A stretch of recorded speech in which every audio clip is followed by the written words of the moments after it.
Grow some balls. Don't be a pussy. Man up. All of these comments, however common, are inherently sexist, and they're based on the settler colonial point of view. However, not all cultures are structured this way. In many cultures, feminine individuals are viewed as equals and leaders. Specifically in the Anishinaabe culture, feminine peoples were involved in all levels of decision-making, and often the Ojimakwe, or head woman, made the final decisions on important matters. Two-spirit individuals were seen as gifted and honored in the Anishinaabe community because they held both a masculine and feminine energy. They held important ceremonial, political, and spiritual roles in their communities.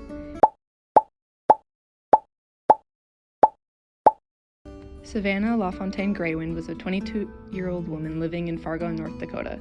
She was 8 months pregnant when she went missing. Her body was found 9 days later. She had been kidnapped by her neighbor and killed in their home. This was not the first or the last time this was done to an Indigenous woman. According to the CDC in 2020, murder is the third leading cause of death among Native American and Alaskan Native women under the age of 19. UMD is located on a port, which makes this area a hub for human trafficking. Look around at your classmates. Think of your loved ones. Imagine if they were these people. All of these people had someone who loved them. They were daughters, significant others, classmates.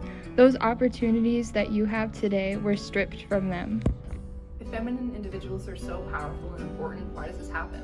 It's due to how colonized societies devalue women. Think about which ways you see this happening in your societies. Here's what people have done to help. Pushing bills to the U.S. House of Representatives, like Savannah's Act, created after Savannah LaFontaine Graywin's murder, and the Not Invisible Act. These push for better law enforcement practices to identify, report data, and respond to instances of missing and murdered Indigenous people. Social media hashtags are being used in posts to spread awareness. Some examples are hashtag MMIR and hashtag No More Stolen Sisters. The red handprint. This symbol originated to represent silenced, missing, and murdered Indigenous relatives, as well as those who are currently being silenced in this ongoing crisis. It is often seen placed over people's mouths. Finally, in 2021, May 5th was proclaimed the Missing and Murdered Indigenous Peoples Awareness Day.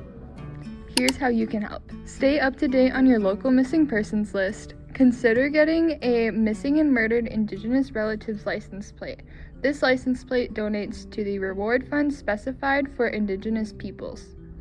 On screen and on your handout, there is a QR code you can scan that has a list of upcoming community events that educate and enhance your awareness on this issue. Through education and outreach, we can all be part of the solution and ensure that the disparities between Native people and non-Natives are narrowed. We urge you to be proactive by engaging on conversations with your peers, family, and community, as well as being vigilant as to what you might be witnessing in your life.